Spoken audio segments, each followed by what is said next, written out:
మాజీ ప్రధాని భారతరత్న రాజీవ్ గాంధీ జయంతిని పురస్కరించుకుని సంగారెడ్డి పట్టణంలోని ఐబీ చౌరస్తా వద్ద నూతనంగా ఏర్పాటు చేసిన రాజీవ్ గాంధీ విగ్రహానికి డీసీసీ అధ్యక్షురాలు నిర్మలా జగ్గారెడ్డి పూలమాలలు వేసి ఘనంగా నివాళులర్పించారు. ఈ సందర్భంగా రాజీవ్ గాంధీ దేశానికి అందించిన సేవలను ఆమె స్మరించుకున్నారు.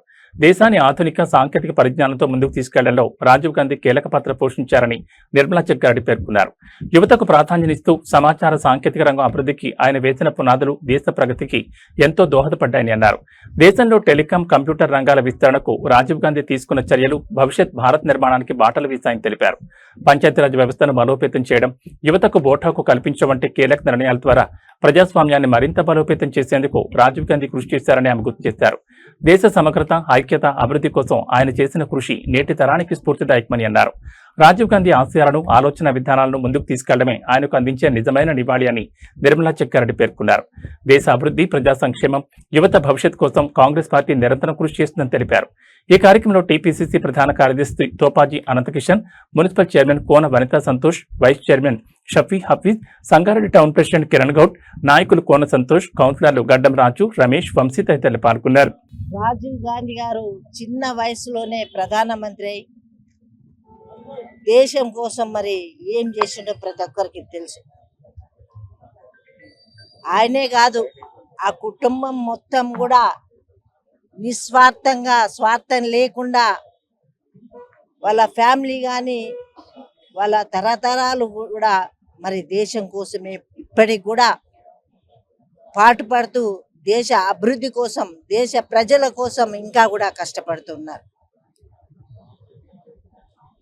ప్రాణాలు ఇచ్చిండ్రు భారతదేశం కోసం అంటే ఒకే ఒక కుటుంబం.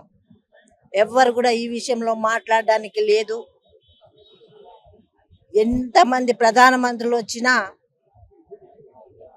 మరి కాంగ్రెస్ పార్టీలో ఉన్న ఈ కుటుంబం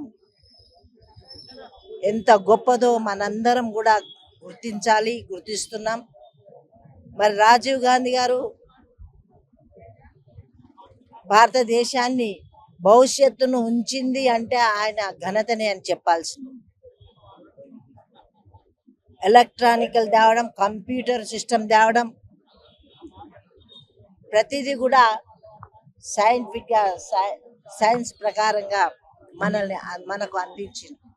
ఈరోజు ఇంత అభివృద్ధి జరుగుతుందంటే మరి ఆయన తెచ్చిన సిస్టంతోనే ఈరోజు అభివృద్ధిలో మనం ముందున్నాం. జపాన్ కాండి దాన్ని రీచ్ అయ్యే విధంగా ఆ రోజే ప్రధానమంత్రిగా ఉండి మనకి ఇంత సౌలభ్యం చేసిన వ్యక్తి ఎవరు అంటే రాజీవ్ గాంధీ గారు. ముఖ్యంగా ఈరోజు దేశమంతా కూడా ప్రక్రియ జరుగుతుంది, ఓట్ల ప్రక్రియ.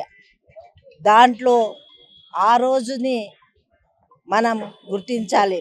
18 సంవత్సరాలకు ఓటు హక్కు ఇచ్చిన ఘనత రాజీవ్ గాంధీ గారు. ఈరోజు కూడా మరి ఓటు ఎంత విలువైంది అందరు గ్రహించాలి. రాజీవ్ గాంధీ గారి మార్గంలో ఆయన స్ఫూర్తిదాయకంగా తీసుకొని మనమందరం కూడా మరి ఈ ప్రక్రియలో ముందుండి మరి ఇప్పటికీ మనం ఇంకా చేసినాం, ఇంకా కూడా చేయాల్సింది ఉంది. మరి ఈ ప్రక్రియ చేస్తే నిజంగా రాజీవ్ గాంధీకి ఆత్మశాంతి కలుగుతుంది. ఓటు విలువ అనేది మరి తెలిపిన వ్యక్తి. అలాంటి వ్యక్తిని మనం ఈరోజు తప్పక గుర్తు చేసుకోవాల్సిన సందర్భం ఉంది. మరి ఇవే కాకుండా ఎన్నో చేర్పులు మార్పులు చేసిన రాజీవ్ గాంధీ గారు చిరస్థాయిగా భారతదేశంలో పేరు ఉండిపోతుంది. మనం ఆయన పేరుని మరి ఇప్పుడే మన కార్యకర్తలు కూడా అన్నారు, జబ్ తక్ సూరజ్ చాంద్ రహేగా, జబ్ తక్ రాజీవ్ గాంధీ కా నామ్ రహేగా. అది నిజంగా అక్షరాలతో నిన్ను ఉంటుందని మనమందరం కూడా దానికి తోడ్పడుతూ మన భారతదేశాన్ని కాపాడుకుంటూ ఆయనను చూపించిన మార్గంలో మన అందరం నడుద్దామని తెలియజేసుకుంటూ సెలవు తీసుకుంటున్నాను. జై హింద్.